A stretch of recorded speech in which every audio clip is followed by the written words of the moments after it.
అనుదిన వాగ్దానం, daily promise.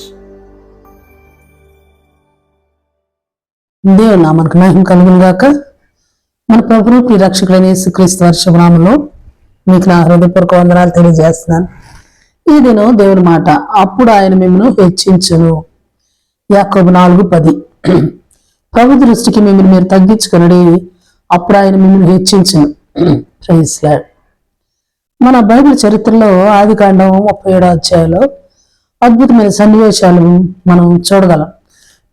యోసేపు జీవితంలో జరిగిన సంఘటన 4వ వచనంలో చూస్తే, యోసేపు తన తండ్రి మిగిలిన కుమారుల కంటే అధికంగా ప్రేమించటం బట్టి, 5వ వచనం, తాను కన్న కళలను బట్టి, అతని మాటలను బట్టి, అంటే ఆ కళ భావన చెప్పుటను బట్టి అతని మీద తన సహోదరులు పగపట్టారు, అసూయపడ్డారు.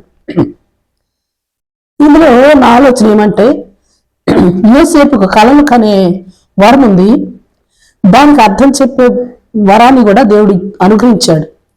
అందుని బట్టి వారి అన్నదమ్ములు చేస్తున్న ప్రతి అల్లరి పనులు, చిల్లరి పనులు కూడా తాను కన్న కళల ద్వారా కంటికి కట్టినట్లుగా తెల్లవారేసరికి తెలియచెప్పేస్తా ఉన్నాడు యోసేపు. చివరికి ఫ్యూచర్ను కూర్చి కూడా తెలియచెప్పేసరికి వారికి చాలా కోపం, అసూయ, పగ అధికమైంది. తండ్రి చేత పంపబడిన యోసేపు అంటే అతని అన్నదమ్ముల క్షేమమును, మందల క్షేమమును తెలుసుకొని తన తండ్రికి తెలుపుటకు పంపబడిన యోసేపును 18వ వచనం, తన అన్నదమ్ములు చంపుటకు దురాలోచన చేశారు. Praise lord. ఇంకా చూస్తే 27వ వచనం, వారిని అన్ని వేయుదం రండి అని తన అన్నదమ్ములు చెప్పుకుంటా ఉన్నారు.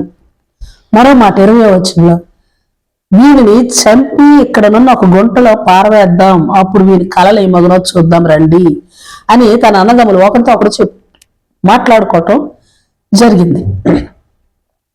19వ వచనం, యోసేపుకు కళలు కనువాడు అన్న పేరు కూడా వారు పెట్టారు తన అన్నదమ్ములు. 5 నుంచి 11 వచనాలు చూస్తే, యోసేపు తన కన్నా 2 కళలు చెప్పినప్పుడు దాని భావము తన అన్నదమ్ములను, తల్లిదండ్రులను తనకు సాష్టాంగ నమస్కారం చేసే పరిస్థితి వస్తుందన్న అర్థం ఇస్తున్నాయి.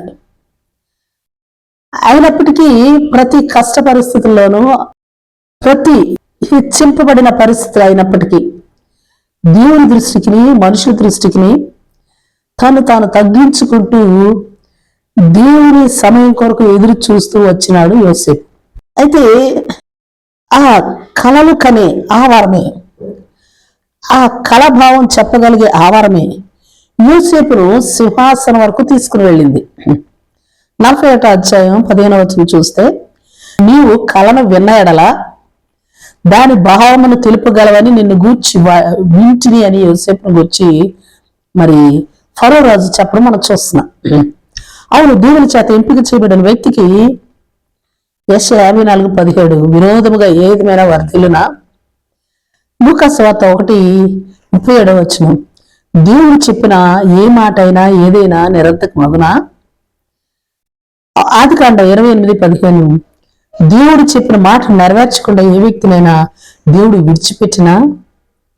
అందుకే యాకోబు 4:8 చెప్పబడినట్లుగా దేవుని ఎద్దకు వద్దాం, దేవుని చిత్తానికి లోబడదాం.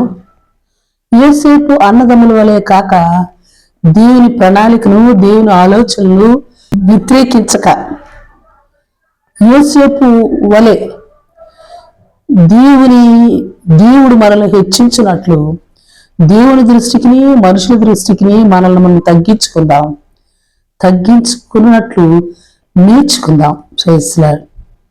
ప్రార్థన చేసుకుందాం. ప్రేమ నమ్మకం కలిగిన మా పరలోకపు తండ్రి, నీ పరిశుద్ధ నామానికి స్తుతులు, స్తోత్రాలు. దేవా, యోసేపు అన్నదమ్ముల వలె నీ ప్రణాళికలు, నీ ఆలోచనలు ఎరిగిన వారంగా కాక మీరు మా యొద్దకు వచ్చి మమ్మల్ని హెచ్చించినట్లు ప్రతి పరిస్థితిలోనూ మీ వద్దకు వచ్చి మీ దృష్టికి మమ్మల్ని మేము తగ్గించుకున్నట్టు కృపా భాగ్యము మాకు మా అందరికీ అనుగ్రహించమని ప్రార్థిస్తూ యేసు నామములో అడిగి వేడుకొచ్చున్నాం తండ్రి. ఆమేన్. Praise lord. రేపు మరొక వాగ్దానంతో మనం కలుసుకుందాం. ప్రతిరోజు ఉదయం ఈ కార్యక్రమాన్ని వీక్షించగలరు. తిరిగి మళ్ళా రేపు ఉదయం కలుసుకుందాం. దేవుడు మిమ్మల్ని దీవించును గాక.